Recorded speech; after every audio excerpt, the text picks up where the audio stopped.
Esta noche en Desde las Cámaras, la Cámara de Diputados avala ajustes realizados por el Senado de la República a la ley en materia de extorsión. El Poder Legislativo elabora un diagnóstico sobre los temas más relevantes en la revisión del acuerdo comercial que tienen México con Estados Unidos y Canadá. Y también hablaremos con el diputado federal Mario Miguel Carrillo sobre la agenda legislativa que se discutirá en las próximas semanas. Desde las cámaras comenzamos. La Cámara de Diputados realizó una serie de consultas públicas para analizar la propuesta que busca formular una nueva ley general de aguas que permita hacer un uso más eficiente del manejo de este importante recurso. Sin embargo, la iniciativa enviada por el Ejecutivo Federal ha generado una intensa polémica entre los diversos sectores productivos y sociales del país, quienes la consideran como una ley regresiva que los despoja de sus derechos ganados a lo largo de los años. Los especialistas en la materia señalan que si bien esta nueva legislación busca asegurar el acceso al agua como un derecho que está garantizado ya en la Carta Magna, es necesario brindar certidumbre jurídica a todos los usuarios. De ahí la importancia que cualquier modificación o creación de una norma jurídica deba ser sometida a un análisis y evaluación por parte de todos los sectores involucrados a fin de dotarla de todos los elementos que garanticen su viabilidad. Confiemos que las opiniones vertidas en estas consultas sean incorporadas en la redacción final del dictamen de esta nueva Ley General de Aguas en beneficio de la sustentabilidad de este recurso. Desde esta tribuna mantendremos bajo la lupa todo este proceso legislativo. La Cámara de Diputados avaló los ajustes que el Senado de la República realizó a la minuta sobre ley en materia de extorsión que finalmente fue enviada al Ejecutivo para su eventual promulgación. Estos son los trabajos de esta semana en el Congreso Federal. Con cambios del Senado, la Cámara de Diputados avaló la nueva ley contra la extorsión. La oposición no desaprovechó la oportunidad de señalar. Se cumplió la advertencia. Se lo dijimos 1, 2 y 1000 veces. Pero el oficialismo siempre prefiere hacerse el experto antes que aceptar la realidad. No entienden lo que votan. Hoy, la minuta regresa del Senado con modificaciones que coinciden exactamente con lo que aquí les explicamos con calma y que ustedes desdeñaron con plena soberbia. Y ahora, pues claro, vienen con cara de sorpresa, de niños regañados, nivel tragicomedia legislativa. ¿Y cómo olvidar a varios diputados del oficialismo que se subieron aquí a esta tribuna a querer darnos clases de derecho? Clases de derecho. Pues vaya cátedra, una pifia monumental, una falsedad técnica que hoy el Senado les corrige como si fueran alumnos que copiaron mal la tarea. Es de sabio recapacitar, pero como diría el gran cantante Juan Gabriel, ¿pero qué necesidad? ¿Qué necesidad de hacer las cosas mal o hacerlas a medias? Se los dije y se los dije con mucha claridad y vehemencia en la comisión y en el pleno de la Cámara de las y los Diputados. Si aprueban esta ley, van a salir 600 delincuentes libres. Por su parte, la bancada mayoritaria argumentó. Se tiene que abandonar esta ligereza. Se tiene que abandonar esta actitud facciosa. Esta actitud de soberbia, de altanería, de se los dije, me parece no solo odioso, sino falta de tacto en un debate parlamentario que debió ser de más altura y de más nivel. En un sistema bicameral, en un sistema como el nuestro, revisar los actos de la colegisladora deberían ser algo normal. En lo general, se aprobó por unanimidad con 450 votos a favor esta ley reglamentaria al artículo 73 constitucional, que incluye diversas modificaciones al Código Penal Federal, Código Nacional de Procedimientos Penales, Ley Federal contra la Delincuencia Organizada, Ley Nacional de Extinción de Dominio y a la Ley Orgánica del Poder Judicial.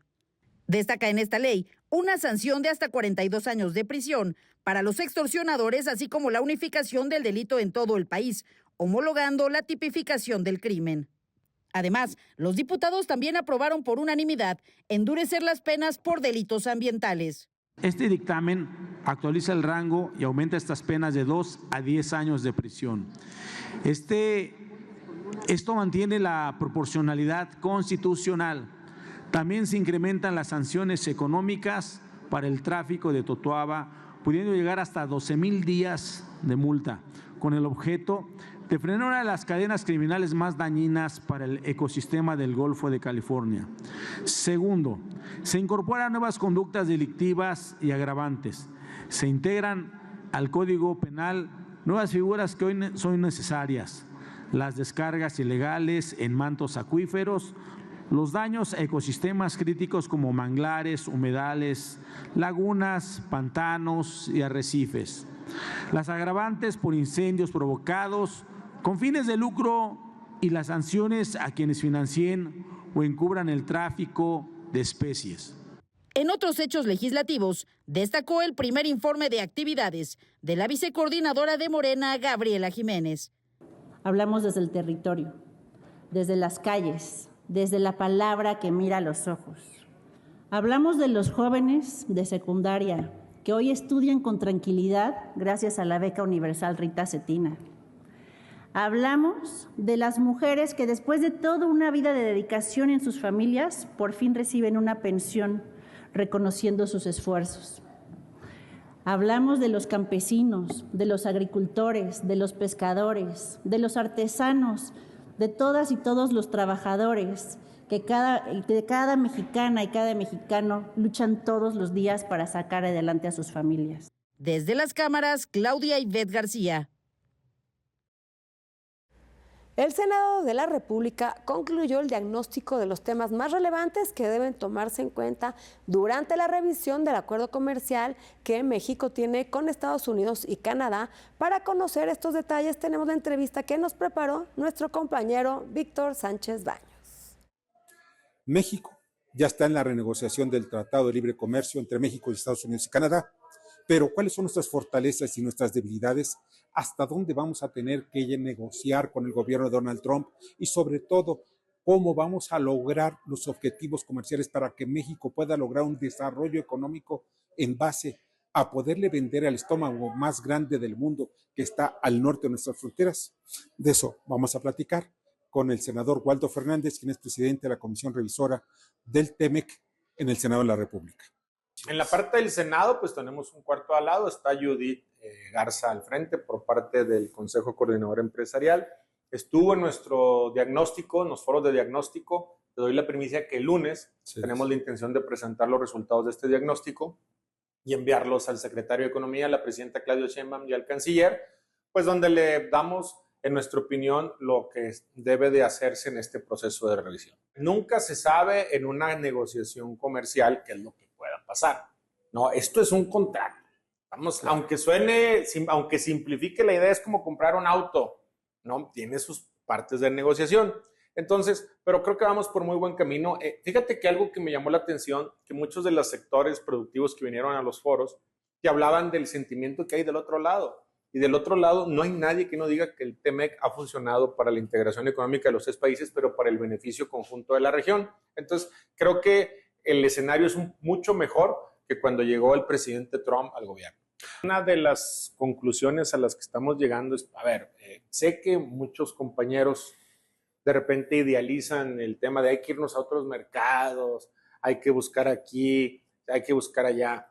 Tenemos el mercado económico más grande del mundo a menos de 1 hora por carretera, o menos, ¿no? Tenemos la oportunidad del mercado consumidor más grande del mundo. No tenemos nada que ir a hacer a otros lugares. Eso no significa que diversifiquemos. Claro que hay que diversificar.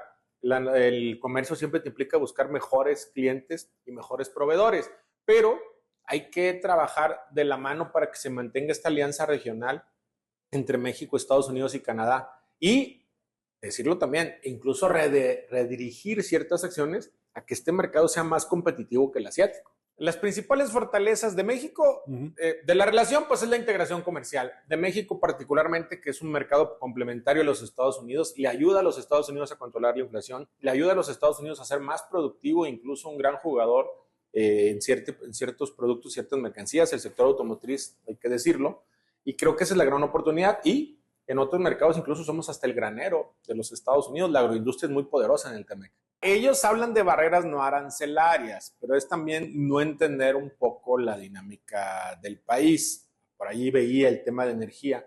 Pues que México no puede generar condiciones de competencia en un mercado del 46%, que es muy valioso, pero hay un mercado que se tiene que abastecer, que a ellos no les interesa abastecer a los jugadores privados, porque no es negocio ir y llevar la energía eléctrica a un municipio que se encuentra a 400 o 500 kilómetros de una mancha urbana donde hay 5 millones de personas. Te voy a poner el ejemplo de Nuevo León. En Nuevo León, en Doctor Arroyo, no hay un banco.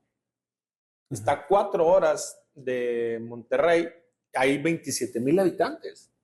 Entonces, hay 2 bancos de bienestar.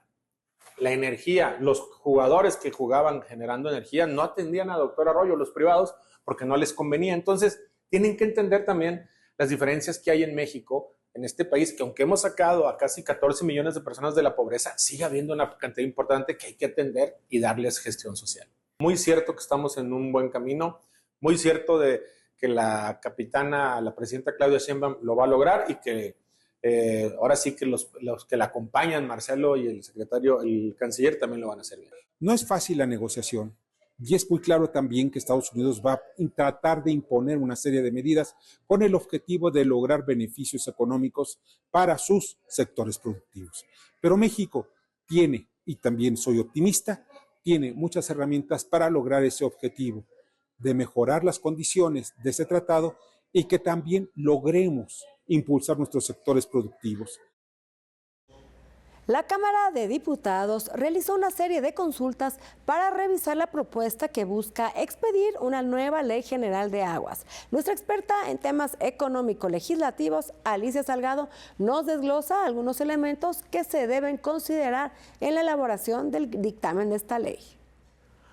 La semana pasada en la Cámara de Diputados se tuvo que realizar un conversatorio para abrir paso a la expresión de opiniones sobre la Ley de Aguas Nacionales y la Ley General de Aguas, los dos ordenamientos que buscan regular no solamente la disponibilidad de agua, que es un derecho humano, el beberla, el tenerla para alimentarte y para vivir, pero que también tiene muchísimos usos.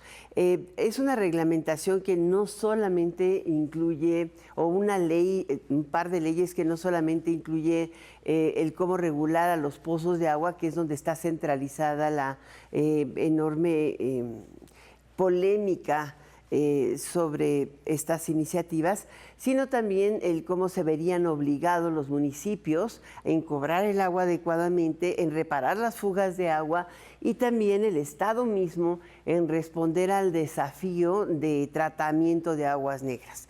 Hoy aproximadamente tenemos alrededor de 155 cuencas de agua en el país, o sea, es de donde surte el agua desde Tijuana hasta Cancún. Y lo grave de estas cuencas es que el 80% está contaminada. Imagínate de qué tamaño es el desafío que tenemos como Estado, como sociedad, para que esa agua llegue limpia a tus casas, pero además para que no se tire en el trayecto y que cuando la uses regrese al río o a la cuenca de manera limpia. De eso se debería tratar. Sin embargo, para variar, el tema es político. Y hoy hemos visto serias movilizaciones en todo el país porque los distritos de riego son pues verdaderamente difíciles de coordinar. Ahorita hay 17 distritos de riego en donde se está empezando a dar una relativa tecnificación.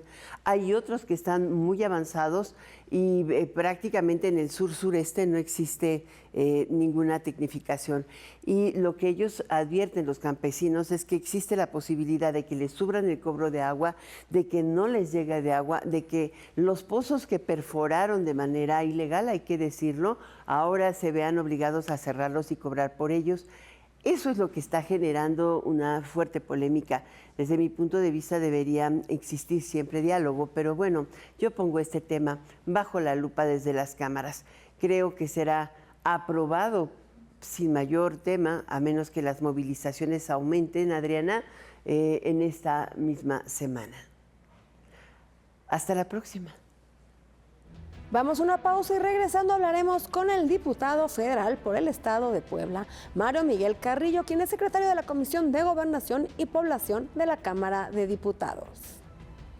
Todo lo que tiene que ver con, por ejemplo, tomas domésticas, ya sea el acceso, el abastecimiento, la disponibilidad, lo que tiene que ver con el saneamiento y el adecuado tratamiento y la medición, por supuesto, sea facultad exclusiva del Estado y no pueda ser concesionado de manera integral. Con lo anterior, vamos a garantizar el derecho humano al acceso al agua, que ya está en el cuarto constitucional.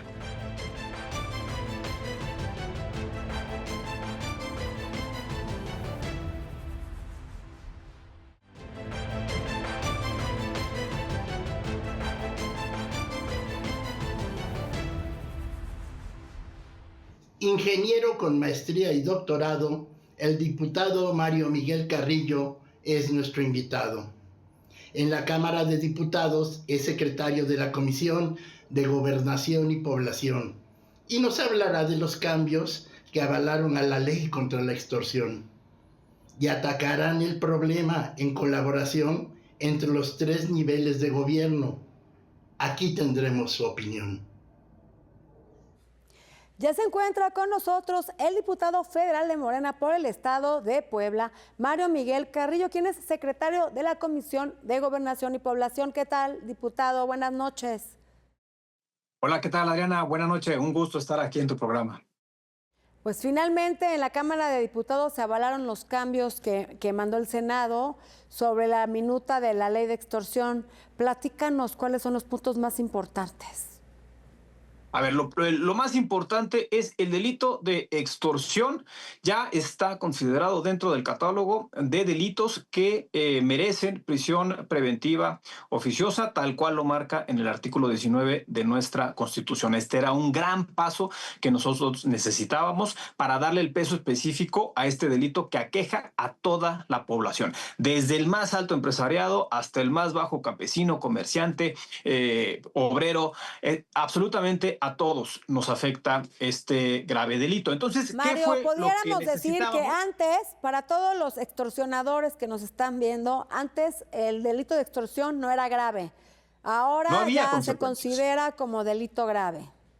Así lo es. Y además generamos una ley reglamentaria de la fracción 21ª del artículo 73. Es una nueva ley general en materia de persecución y sobre todo de sanción del delito de la extorsión. Ahora sí, quien quiera extorsionar a alguien se la va a tener que pensar 2 veces porque Mario, las penas pueden llegar hasta los 42 años. 42 años. ¿Qué es considerado una extorsión? Para que la gente entienda y pues denuncien para que estos extorsionadores puedan tener un castigo. ¿Qué es considerado una extorsión? La extorsión es cuando alguien te está pidiendo algo a cambio de, sin que tú tengas un consentimiento de darlo. ¿A qué me refiero? Puede llegar alguien a tu comercio y decirle, oye, yo te doy seguridad, pero me vas a tener que pagar 200 pesos a la semana. Eso se llama extorsión. Eso es lo que ya no vamos a permitir. O las clásicas que te llaman por teléfono y te dicen, oye, yo tengo a un pariente tuyo y aquí está, y si quieres volver a hablar con él, entonces me tienes que pagar tanto.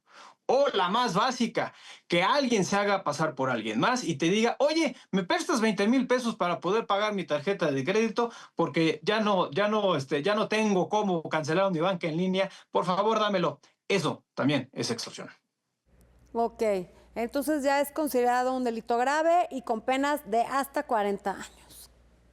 Así es, tanto para quien haga el acto explícito de la extorsión, pero también para aquella autoridad que sea omisa ante un acto de extorsión. Eso es lo que hoy nuestro grupo parlamentario, la presidenta, la doctora Claudia Sheinbaum Pardo, ha definido que se cambie el Código Nacional de Procedimientos Penales, también el Código Penal a nivel nacional, otras leyes que tienen que ver también con extinción de dominio, para que este delito de la extorsión ya sea grave, que haya consecuencias y que deje de ser un mal que aqueja a las y a los mexicanos. Diputado, también se está discutiendo esta Ley Nacional de Aguas. Platícanos en qué va la negociación, cuáles son los cambios que se le van a hacer y para cuándo se va a aprobar. A ver, algo muy importante y fundamental es el tema del agua. El ser humano no puede pasar más de 100 horas sin agua en su cuerpo porque entra en un proceso de deshidratación irreversible. Yo lo que diría es, hay 3 grandes sectores consumidores del agua. El primero son todas las tomas domésticas, es el agua potable que nos llega a nuestras casas, a nuestras viviendas. También está el tema industrial y, por supuesto, el tema de la actividad agrícola. Lo que esta ley hace es actualizar conforme a nuestra realidad y, sobre todo, realidad ambiental, todo lo que tiene que ver con el agua, porque la última modificación la teníamos desde el año 1992. Entonces, ¿qué es lo que está proponiendo la presidenta? Que el Estado recupere la rectoría de todo lo que tiene que ver con las aguas, ya sea las aguas en los litorales, en lo marítimo, en las subterráneas, en las superficiales, en cuanto a los escurrimientos, absolutamente toda el agua que tiene o que está a disposición de nuestra nación va a ser facultad exclusiva del Estado el poder regularla. Ahora bien, hay algo que está manejando las voces del bloque opositor, de la oposición, que están tratando de engañar a la población y tiene que ver específicamente con la transmisión de los derechos que están relacionados con todas las parcelas y todas las actividades agrícolas en nuestro país. Lo único que está haciendo esta propuesta es que no se pueda permitir esta transmisión de derechos de uso de agua entre particulares, que sea un ente, que es la Comisión Nacional de Agua, de la Administración Pública Federal, quien sea la que regule estas transmisiones de derecho, porque lo que normalmente pasa, y voy a tratar de explicármelo muy rápido, es que hay tomas agrícolas, pozos para uso agrícola, que terminan siendo usadas en nivel industrial, o incluso tomas domiciliarias, domésticas, que también terminan haciendo uso para actividades industriales. Entonces, lo que se tiene que hacer es regular, ponerle énfasis en la medición, que la gente pague por lo que realmente consuma y que, por supuesto, todo lo que tiene que ver con, por ejemplo, tomas domésticas, ya sea el acceso, el abastecimiento, la disponibilidad, lo que tiene que ver con el saneamiento y el adecuado tratamiento y la medición, por supuesto, sea facultad exclusiva del Estado y no pueda ser concesionado de manera integral. Con lo anterior, vamos a garantizar el derecho humano al acceso al agua, que ya está en el cuarto constitucional. Diputado, hubo ahí una polémica en una modificación que se hizo en base a las concesiones, que no se podían heredar ya de familiares. Se iban a hacer estas modificaciones ya que, bueno, le quita la certeza a los ejidatarios, a los propietarios de los terrenos, en caso de que quieran vender esta propiedad, que si se les pudiera dar la concesión o no a los nuevos compradores. Sí, lo que pasa es que ahí podría darse una pequeña confusión porque sería un tema sucesorio y dentro del ámbito civil mercantil podría considerarse como una transferencia entre particulares. Lo que estamos proponiendo nosotros y que incluso a través de los foros lo manifestamos y ya se está logrando modificar a través de reserva en la propia Comisión de Recursos Hidráulicos es que cuando sea un tema sucesorio, es decir, yo, Juan Pedro Pérez, tengo el derecho de la concesión, está, digamos, ligado a mi parcela, a mi tierra, y se lo quiero pasar a mi hijo, hija o un familiar directo, va a ser la Comisión Nacional de Aguas, va a tomar ese derecho, digamos, va a recibir la solicitud del elemento sucesorio de la familia. Por supuesto que se va a garantizar que ese mismo derecho sea transferido, pero ojo, siempre que sea avalado por la CONAGUA. Así es, diputado. También se aprobó una iniciativa en materia de economía circular. Platícanos de qué se trata. Bueno, lo que nosotros estamos tratando de impulsar es que dentro del programa de la Ley General de Educación pueda considerarse una materia sobre economía circular. A nosotros, ¿qué nos preocupa? El tema medioambiental y el exceso o el consumo excesivo que hace actualmente en nuestra sociedad de ciertos productos. Tenemos esta falsa idea de productos de un solo uso. Lo que nosotros estamos tratando de impulsar es que las nuevas generaciones puedan hacer un reuso, una reutilización de todos los productos industriales. Tratar de manera todos, que, diputado, de reducir pues nuestro bono de carbono en esta vida. Sí, por supuesto. Con eso vamos a reducir la huella de carbono. El reutilizar, el reducir, el reusar es fundamental para nuevas generaciones, porque al final del día ellos son los que se van a quedar en este mundo, ellos y digamos a quienes ellos también traigan a este mundo, y lo mínimo que nosotros podemos hacer es dejarles en las mismas circunstancias la naturaleza, digamos, o el medio ambiente, así como nosotros lo recibimos. Por eso es que está esta iniciativa ya a discusión en comisiones. Así es, diputado, pues van a tener una semana muy movida. Está por terminar el periodo ordinario de sesiones. Muchas gracias por estar aquí con nosotros vía Zoom. Al contrario, muchísimas gracias por abrirnos el espacio. Saludos a la audiencia y, por supuesto, buenas noches. Gracias, buenas noches. Se nos acabó el tiempo, pero no dejen de vernos próximo jueves en el único programa de la televisión que pone bajo la lupa el quehacer legislativo. Buenas noches.